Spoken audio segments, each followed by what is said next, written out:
నమస్తే. ప్రస్తుతం మనం సోమాజిగూడ ప్రెస్ క్లబ్‌లో సో ఈరోజు తెలంగాణ సాంస్కృతిక సారథి చైర్మన్ వెన్నెల గద్దర్ గారి ఆధ్వర్యంలో అధ్యక్షతన ఈరోజు ఆపరేషన్ కగార్ పైన సీసార్ ప్రకటించి ఇరు పక్షాల పైన కూడా యుద్ధం అనేది ఆపేయాలి అని చెప్పేసి కూడా రౌండ్ టేబుల్ సమావేశం అనేది ఏర్పాటు చేసి మనతో పాటు వెన్నెల గద్దర్ అక్క ఉన్నారు. ఒకసారి మాట్లాడదాం.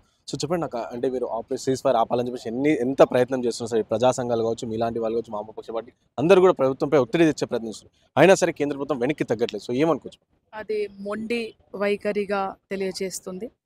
ప్రజలంతా, భారతదేశ ప్రజలంతా గమనిస్తున్నారు. నిరంకుశిత పాలన, డిక్టేటర్షిప్ నడుస్తూ ఉంది. నేను అనుకుంది కరెక్ట్, నేను అనుకుందే చెయ్యాలి, నేను చేసిందే కరెక్ట్ అనే మూర్ఖత్వపు భావంలో నడవడం అనేది ప్రజలు గమనిస్తున్నారు. It's all going as a dictatorship. అంటే ఇటు చెప్తా ఉన్నారు. వాళ్ళు ఏం చెప్తున్నారు అంటే ఇది డిక్టేటర్షిప్ అనేది కాదు, అంటే వీళ్ళు నక్సలైట్లు ఎవరైతే ఉన్నారో వాళ్ళ అభివృద్ధిని ఆపుతున్నారు. ఆ గ్రామాలలో ఆదివాసుల దగ్గరికి వెళ్ళి అక్కడ అభివృద్ధి చేద్దామంటే వీళ్ళు అడ్డుపడుతున్నారు. వాళ్ళకి అభివృద్ధి వద్దా, 75 సంవత్సరాల స్వతంత్ర భారతదేశంలో వాళ్ళకి అభివృద్ధి వద్దా, రోడ్లు వద్దా, నీళ్ళు వద్దా, ఈ స్కూల్ వద్దా అని చెప్పేసి కేంద్ర ప్రభుత్వం చెప్తుంది. ఈ రీజన్ చెప్తారు. అభివృద్ధి అంటే ఏంటి? అభివృద్ధి అంటే ఏంటి? అసలు నక్సలైట్లుగా ఎందుకు మారారు? మావోయిస్టులుగా ఎందుకు మారారు? ఆ ఆదివాసీ బిడ్డలకి ఏం కావాలో ఫస్ట్ పోయి అడగండి మీరు. కాన్స్టిట్యూషనల్ రైట్స్ ప్రకారం ఒక అడవిలోకెళ్ళి ఆదివాసీ బిడ్డే ఒక గుడిసె తీయాలనుకుంటే ఆ గుడిసెని తీయకముందే ఆ గుడిసె ప్లేస్లో ఇంకో ప్లేస్లో రీప్లేస్ చేయాలి. రీప్లేస్ చేసడమే కాదు, వాళ్ళకు ఉపాధి కల్పన కల్పించాలి. అంటే వాళ్ళకు ఉపాధి కల్పన కల్పించాలి, అక్కడ కుటుంబం స్థిరపడాలి. ఇక్కడ ఒక ఎకర భూమి ఉంటే అక్కడ 4 ఎకరాల భూమి ఇచ్చి వాళ్ళని అక్కడ సెటిల్ చేయాలి. అలా చెయ్యకుండా మీరు ఉన్న భూమిని గుంజుకొని మళ్ళీ వాళ్ళ మీద దాడి చేసి అభివృద్ధి అని ఎలా అంటారు కదా? అభివృద్ధి అనేది వాళ్ళకి ఎక్స్ప్లెయిన్ చేయండి.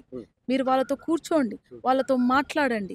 అభివృద్ధి అంటే ఏంది? మీరు ఆ భూమిని ఆక్యుపై చేసుకొని ఆ గనులను, ఆ భూమి కింద ఉన్న వనరులను మీరు ఎవరికి అప్పచెప్తున్నారు? ఏ ఇండస్ట్రీస్కి అప్పచెప్తున్నారు? What is the profit, what is the lot and what is the income which is been generated and what is the share you are giving to the Adivasis? వాళ్ళ భూములు కదా. Let them be the stakeholders, let them be the shareholders. అప్పుడు వాళ్ళు ఎందుకు ఒప్పుకోరండి? మీరు వాళ్ళ భూమును లాక్కొని, వాళ్ళ వనరులు లాక్కొని, వాళ్ళు లక్షల ఏళ్ళ నుంచి అక్కడే ఉన్న వాళ్ళని వెళ్ళిపోయి నువ్వు అభివృద్ధి పేరు మీద వాళ్ళని చంపడం అనేది ఎంతవరకు న్యాయం అనేది ప్రజలు ప్రశ్నిస్తున్నారు. అంటే ఇటు నక్సలైట్లు వాళ్ళని అందరూ కూడా అంటే ఇన్ఫార్మర్లు పెడుతూ ఆదివాసులను కొంతమంది చంపుతున్నారు, అక్కడ ఉన్న పోలీస్ అధికారులను చంపుతున్నారు, కామన్ పీపుల్ని కూడా వీళ్ళు ఇన్ఫార్మర్లు ఏమో పోలీసులకు మాకు ఇన్ఫర్మేషన్ ఇస్తున్నారు, వాళ్ళని చంపుతున్నారు. అలాంటి రాజ్యాంగాన్ని ఫాలో అవ్వని వాళ్ళని ఎట్లా ఉండనిస్తామని చెప్పేసి కూడా బీజేపీ పార్టీ నాయకులు చెప్పారు.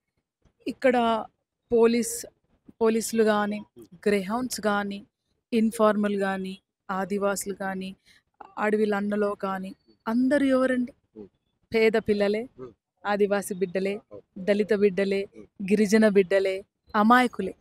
So we are demanding stop this encounters on both the sides. వాళ్ళు కూడా రెడీ ఉన్నారు ఎన్కౌంటర్లకు.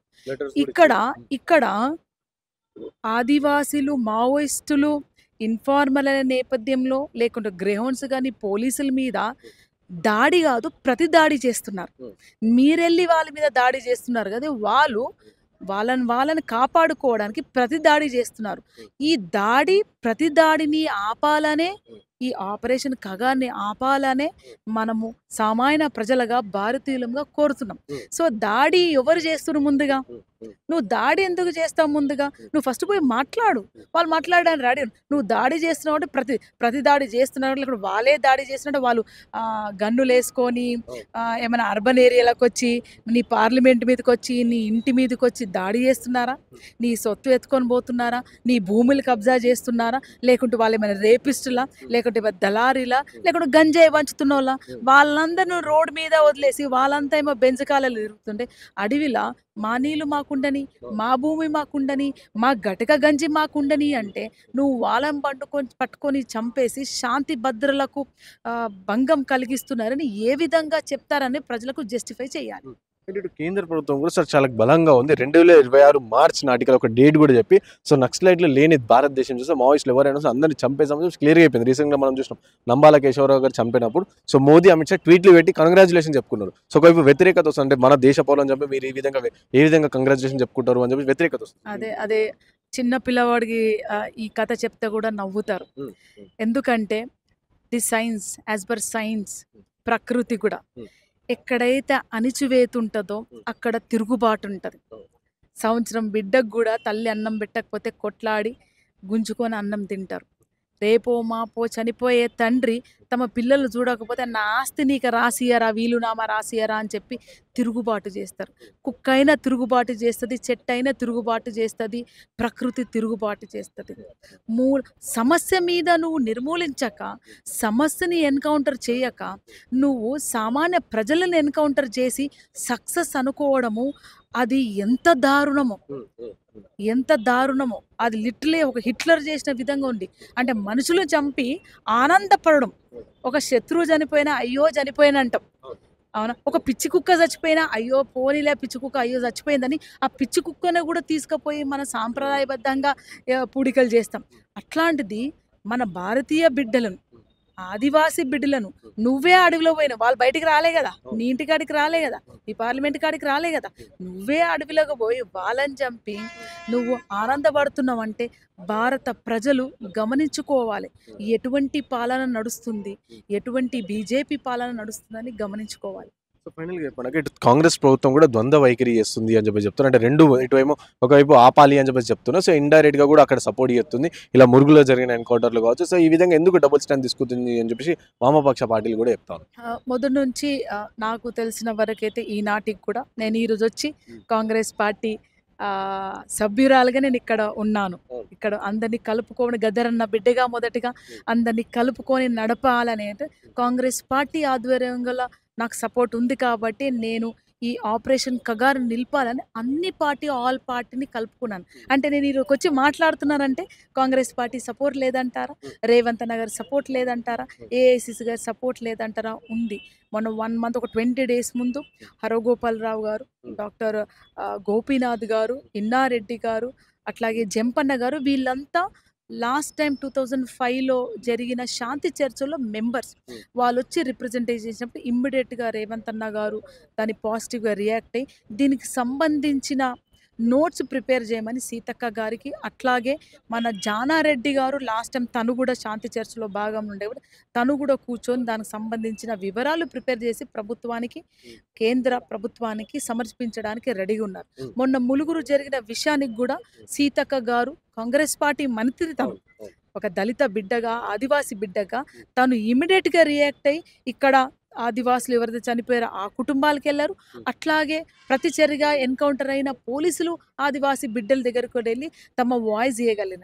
అంటే మేము కాంగ్రెస్లో పనిచేసి వెళ్ళగలుగుతున్నామంటే కాంగ్రెస్ పార్టీ సపోర్ట్ ఉంటేనే పోగలుగుతాం. ఇక్కడ ద్వంద్వ వైఖరి ఏమీ లేదని నేను అనుకుంటున్నాను. అంటే రీసెంట్గా నంబాల కేశవరావు కావచ్చు, ఆ తెలంగాణకు సంబంధించిన నలుగురు నక్సలైట్లకు సంబంధించిన బాడీలు కావాలి, సో ఇవ్వండి అని చెప్పేసి ప్రభుత్వం, రాష్ట్ర ప్రభుత్వం కూడా ఏం ఒత్తిడి చేయలేదు. సో వాళ్ళ బాడీలను అక్కడే అడవిలో ఖననం చేశారు అని చెప్పేసి వాళ్ళ పేరెంట్స్ కూడా, వాళ్ళ ఫ్యామిలీ మెంబర్స్ కూడా చెప్తాను. సో కాంగ్రెస్ పార్టీ మాకు ఎంతో కూడా సపోర్ట్ చేయలేదు, మేమంతా కలిసి కార్లు పట్టుకొని పోయినా సరే వాళ్ళు ఎందుకు మాకు సపోర్ట్ చేస్తలేదు, ఈ ప్రభుత్వం కూడా ఎందుకు మాట్లాడట్లేదు అని వాళ్ళు అడిగారు.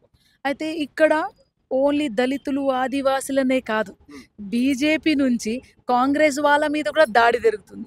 బీజేపీ నుంచి కాంగ్రెస్ పార్టీ మీద కూడా ఒత్తిడి ఉంటుంది. ఇప్పుడు నేను ఎక్కడెళ్ళి వాయిస్ ఇచ్చినా అనుకో, ప్రెస్ ఎలా ఉంటుందని ముందుకే ప్రెస్కి చెప్పేస్తున్నారు వాళ్ళది రిలీజ్ చేయొద్దని.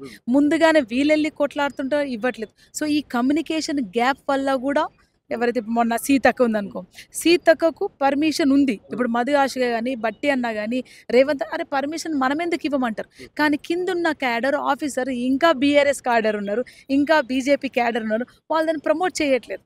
ఇప్పుడు నా సిచ్యువేషన్ చెప్తా, నేను ప్రెస్ మీట్ అన్నప్పుడు సమ్ టైమ్స్ మెయిన్ స్ట్రీమ్ రాదు.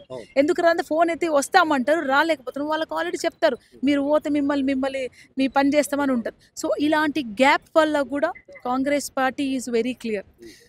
Taking from Karge, the Rahul Gandhi, they are very clear on their stand that it's a democratic party. Our first right is to save the Adivasis. Adivasis are the first persons of this India. అంటే ఆదివాసులు అంటే ఈ భారతదేశ మూలవాసులు వాళ్ళు. So వాళ్ళని మొదటిగా కాపాడతామని రాహుల్ గాంధీ గారు, ఖర్గే గారు వారు క్లియర్ ఇచ్చినా కానీ ఇక్కడ జరుగుతున్న ఈ దారుణ కాండకు, ఈ పాలిటిక్స్కి దాంట్లో కాంగ్రెస్ పార్టీ కార్యకర్తలు కూడా బలవుతున్నారు. Thank you. సో విన్నారు కదా, వెన్నెల గద్దర్ గారు చెప్తా ఉన్న పరిస్థితి. సో ఇటు కాంగ్రెస్ పార్టీ సంబంధించి సో ద్వంద్వ వైఖరి ఏం లేదు, సో దీనికి వ్యతిరేకంగా ఉందని చెప్తా ఉన్నారు. అటు సీతక్క కావచ్చు, ఇటు రాష్ట్రంలో ఉన్న గవర్నమెంట్లో ఉన్న మంత్రులు కావచ్చు అందరూ కూడా దీనికి సపోర్ట్ చేస్తారు. సో రేవంత్ రెడ్డి చొరవతోనే ఒక ఒక కమిటీ అనేది ఏర్పాటు చేసి సో దీనికి సంబంధించిన అంతా డ్రాఫ్టింగ్ కూడా చేసి సో కేంద్రానికి పంపిద్దామని చెప్పేసి కూడా చెప్పారు అని చెప్పేసి వెన్నెల గద్దర్ గారు చెప్తున్న పరిస్థితి. 100% సాయితో రాణా ప్రతాప్ రిపోర్టింగ్ మా ఇంటి